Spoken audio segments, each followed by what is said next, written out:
72 घंटे में चौथी बार थर्राई म्यांमार की धरती। 5.1 तीव्रता के भूकंप से फिर से हाहाकार मचा हुआ है। नमस्कार, बहुत स्वागत है आपका न्यूज 18 एमपी छत्तीसगढ़ के इस डिजिटल प्लेटफॉर्म में। मैं हूं रीनू यादव। म्यांमार की धरती एक बार फिर से ताकतवर भूकंप से कांप उठी है। रविवार यानी कि आज म्यांमार के मांडले शहर में 5.1 तीव्रता का एक बड़ा झटका महसूस किया गया। इससे होने वाले नुकसान का आकलन किया जा रहा है। म्यांमार की धरती 72 घंटे में चौथी बार जोरदार भूकंप के झटकों से हिल गई है। न्यूज वीक ने अमेरिकी भूवैज्ञानिक सर्वेक्षण USGS के हवाले से खबर दी है कि रविवार यानी कि आज म्यांमार के दूसरे सबसे बड़े शहर मांडले के पास काफी ताकतवर भूकंप आया और इससे लोगों में दहशत फैली हुई है। लोग अपने घरों से बाहर निकल आ रहे हैं, कहीं भी हैं, डर रहे हैं, डर के साए में जी रहे हैं। खुद से ज्यादा खुद के परिवार की बच्चों की चिंता है। भूकंप की तीव्रता रिक्टर पैमाने पर इस बार 5.1 बताई गई, यानी कि पिछली बार की तुलना इस बार कम है, लेकिन फिर भी दहल उठा सब कुछ। बता दें कि यह भूकंप शुक्रवार को आए विनाशकारी 7.7 तीव्रता के भूकंप के बाद आए झटकों की श्रृंखला का एक हिस्सा माना जा रहा था, जिसके परिणाम स्वरूप कई इमारतें ढह गईं और बुनियादी ढांचे को काफी नुकसान भी पहुंचा है। म्यांमार में आए विनाशकारी भूकंप से मरने वालों की संख्या बढ़कर लगातार बढ़ती जा रही है। हजारों में संख्या पहुंच गई है और एक के बाद एक नए आंकड़े, हर एक घंटे में नए आंकड़े निकलकर सामने आ रहे हैं, जबकि माना जा रहा है कि कई लोग लापता हो गए हैं। तकरीबन 4 से 4.5 हजार लोग लापता हो गए हैं। सबसे ज्यादा जो परेशानी है लोगों को वो है अपने बच्चों की। लोग अपने बच्चों को ढूंढ रहे हैं।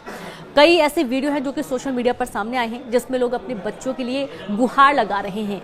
बचाव अभियान लगातार जारी है। रेस्क्यू टीमें मौके पर मौजूद हैं और 4.6 तीव्रता का जो भूकंप आया है, इसमें भी काफी नुकसान की बात कही जा रही है। और म्यांमार में जो भूकंप आया, नेशनल सेंटर फॉर सिस्मोलॉजी का कहना है कि इसका केंद्र जमीन से 10 किलोमीटर की गहराई में बताया जा रहा है। यानी कि आप समझ सकते हैं कि जो भूकंप का झटका है वो कितना तीव्र है। इसी के साथ जो शुक्रवार को भूकंप आया था मांडले के पास, इसका केंद्र बताया जा रहा है। और आज जो भूकंप आया है वो सबसे बड़ा शहर म्यांमार का दूसरा सबसे बड़ा शहर मांडले ही है, जहां पर ये भूकंप का झटका महसूस किया गया, जिसकी तीव्रता 5 के आसपास मापी गई है। और इससे भारी तबाही तो हुई। कई जो इमारतें हैं, बड़ी बड़ी इमारतें ताश के पत्तों की तरह धराशायी हो गई हैं। लोग रो रहे हैं, परेशान हो रहे, बिलख रहे हैं। कहां जाएं कोई ठिकाना नहीं है और हर तरीके से मदद की गुहार लगाई जा रही है। कई देश, जिसमें भारत का नाम भी शामिल है, मदद करने के लिए आगे आए हैं। लेकिन सबसे ज्यादा विचार करने वाली बात यह है कि जो भूकंप के झटके बार बार आ रहे हैं, इससे कैसे बचा जाए, क्योंकि इसका कोई फॉर्मूला नहीं है, इसका कोई तरीका नहीं है। लोग इस त्रासदी से परेशान हैं और ये जो भूकंप के झटके बार बार आ रहे हैं, लोग ना घर में सुरक्षित हैं ना बाहर सुरक्षित हैं और इस मुश्किल घड़ी में उन्हें सिर्फ और सिर्फ मदद चाहिए और इसके लिए भारत आगे आया हुआ है। आप देखिए कि भूकंप का जब पहला जो झटका आया था शुक्रवार को, उस दिन 7.7 तीव्रता मापी गई थी और जमीन के नीचे तकरीबन 10 से 15 किलोमीटर के बीच गहराई में ये मुख्य केंद्र माना जा रहा था, बताया जा रहा है। और सबसे बड़ी बात यह है कि अगर 4 या 5 की तीव्रता का भूकंप है तो जाहिर सी बात है बहुत विनाशकारी है, लेकिन अगर 7.7 तीव्रता का भूकंप है तो जरा सोचिए कि धरती किस तरीके से थर्राई होगी। कई ऐसे वीडियो सोशल मीडिया पर सामने आ रहे हैं जिन्हें देखकर आप अंदाजा लगा सकते हैं कितना डर का माहौल वहां पर पैदा हो चुका है। एक और वीडियो सामने आया था जहां पर हॉस्पिटल में नर्स छोटे छोटे जो बच्चे, न्यूबॉर्न बेबीज हैं, उन्हें संभालती हुई नजर आ रही थी।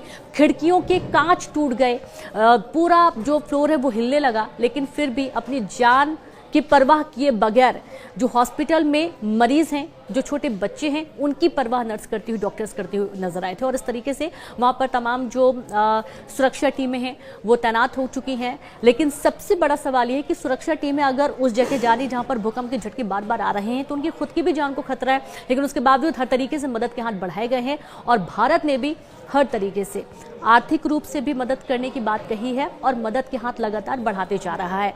इस पूरी खबर को लेकर आप क्या सोचते हैं? दुआएं जरूर करिएगा, ईश्वर से प्रार्थना करिएगा कि सभी लोग सुरक्षित रहें, जितनी जाने गई उनकी आत्मा को शांति मिले। और बाकी तमाम खबरों के लिए आप न्यूज 18 एमपी छत्तीसगढ़ के साथ बने रहिए। नमस्कार।